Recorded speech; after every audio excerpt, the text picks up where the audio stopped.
स्वागत है आप लोगों का इस वीडियो में। बहुत ही इंटरेस्टिंग सिनेरियो दिया गया है यहाँ पर। कोलिजन और मोमेंटम कंजर्वेशन सब कंसेप्ट्स यहाँ यूज हो जाएंगे, एनर्जी कंजर्वेशंस। तो क्वेश्चन क्या कह रहा है, the track shown is frictionless. एक फ्रिक्शनलेस ट्रैक है ना। ये एच हाइट है और ये भी एच हाइट है, और एक यहाँ एक आदमी सोया हुआ है। ये ब्लॉक ए है और ये ब्लॉक बी है। ब्लॉक बी इनिशियली यहाँ पे है और ब्लॉक ए इनिशियली यहाँ पर है। और ए की मास स्मॉल एम है और ब्लॉक बी की मास 2m है। मैं थोड़ा कलर कोडिंग भी कर दिया हूँ, है ना।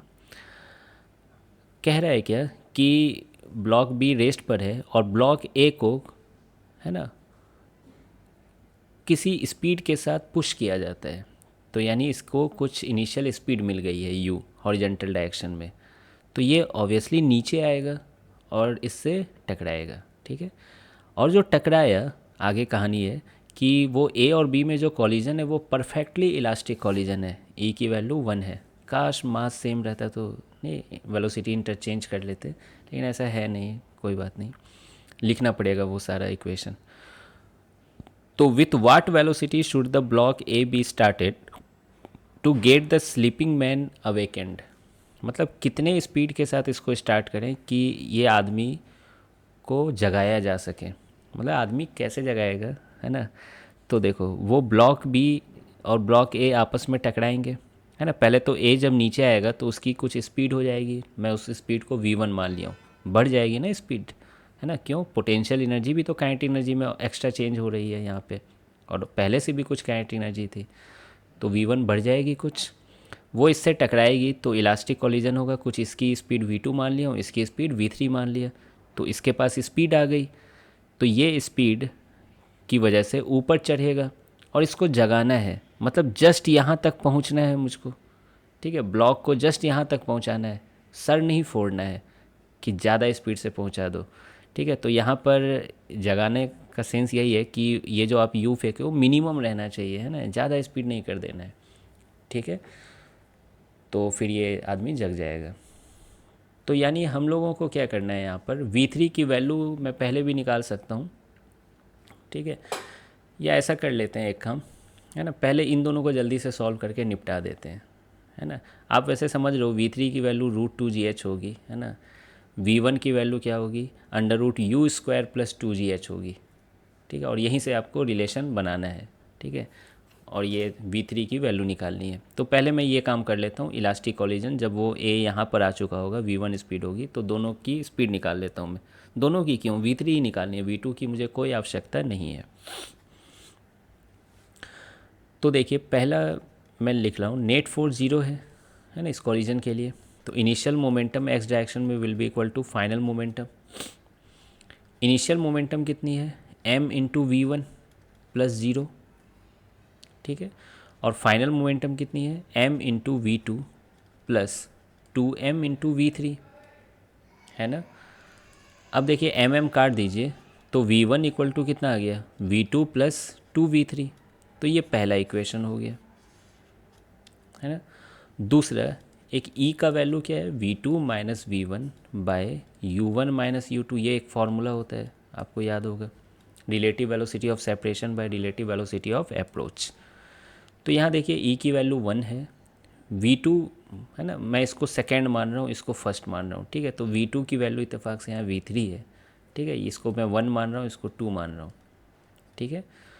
तो ये v3 हो जाएगा प्लस में, v1 क्या हो जाएगा, v2 हो जाएगा, u1 कितना हो जाएगा, v1 हो जाएगा, और u2 0 हो जाएगा, ठीक है ना।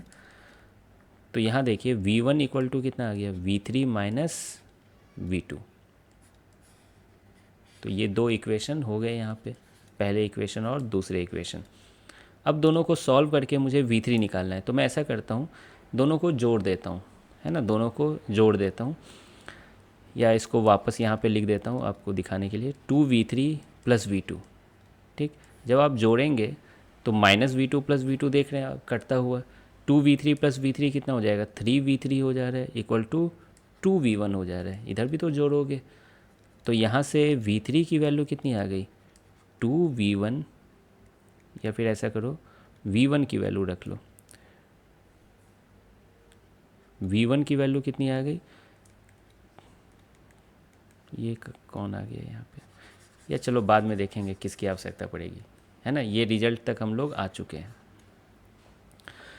तो अब देखिए मुझे V3 की वैल्यू भी चाहिए और V1 की वैल्यू भी चाहिए। पहले V1 निकाल लेता हूँ, है ना। या ऐसा करो V3 निकाल लेते हैं सबसे पहले। तो ये ब्लॉक को जस्ट यहाँ तक पहुँचाना है, बी वाले ब्लॉक को, मतलब यहाँ पर फाइनल स्पीड 0 होनी चाहिए, ठीक है, कि आदमी बस टच हो तो जग जाए वो, ऐसा है। तो V3 की वैल्यू कितनी हो जाएगी, एनर्जी कंजर्वेशन कर लीजिए, है ना। ये काइनेटिक एनर्जी ही तो पोटेंशियल एनर्जी में जा रही है, क्योंकि वहाँ फाइनल काइनेटिक एनर्जी 0 है। तो half mass into V3 square equal to mgh, mass तो m है, g है और h है ना। यहाँ का पोटेंशियल एनर्जी को 0 मान रहा हूँ, मतलब decrease in kinetic energy is basically equal to increase in potential energy here, ठीक है। तो आप देख सकते हो V3 की वैल्यू स्क्वायर की वैल्यू कितनी आ गई, 2gh आ गई, आनी ही थी, है ना। ये सब मौखिक भी करना है ना, इतना सॉल्व नहीं करना है हर चीज़ को। उसी तरह V1 की वैल्यू, यानी टकराने से पहले जब ब्लॉक ए यहाँ पर आई थी तो कितने स्पीड से आ रही है, ठीक है। फिर से energy conservation, K I plus U I equal to K F plus U F, चलो इसमें पूरा स्टेप लिख देता हूँ, है ना। पोटेंशियल ग्रेविटी की इस लेवल पे 0 मान रहा हूँ। तो इनिशियल काइनेटिक एनर्जी कितनी है, half mu square. Initial potential energy कितनी है, mgh। फाइनल काइनेटिक एनर्जी कितनी है, हाफ mv1 स्क्वायर। और फाइनल पोटेंशियल एनर्जी क्या है, 0 है, ठीक है। तो आप देख सकते हो V1 स्क्वायर यहाँ पर u स्क्वायर प्लस 2gh, तो यही चीज़ तो मौखिक भी कर रहे हैं, V square equal to u square plus 2ay ऐसे करके भी, छोड़ो वो सब हटाओ। ये आ गया, यहाँ तक समझ में आ रहा है। तो ये 2 इक्वेशन आ गए। अब मुझको इसी चीज़ को सॉल्व करना है ना। V1 V3 की वैल्यू निकल गई है, उससे u निकालना है मुझे, है ना, h के टर्म्स में। तो मैं क्या कर रहा हूँ, इस स्टेप को देखिए, इसको मैं स्क्वायर करना चाह रहा हूँ, है ना। तो V1 इक्वल टू क्या हो जाएगा, 3V3/2।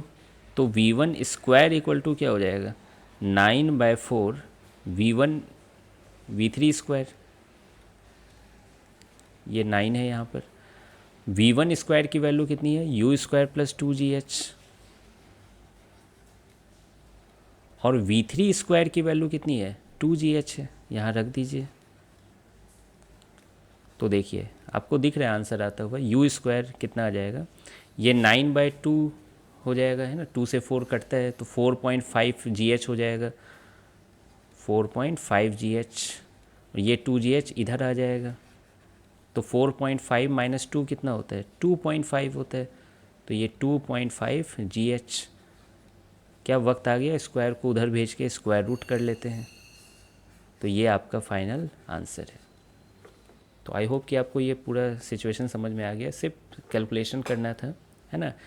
सिनेरियो इमेजिन तो हो ही रहा होगा, मतलब वो होना ज़्यादा इम्पॉर्टेंट है, क्योंकि अगर वो सिनेरियो इमेजिन हो गया क्या करना है, फिर उसके बाद तो ये सब मैथमेटिकल टूल्स हैं, एक तरह से औजार हैं उस सिनेरियो तक पहुंचने के लिए।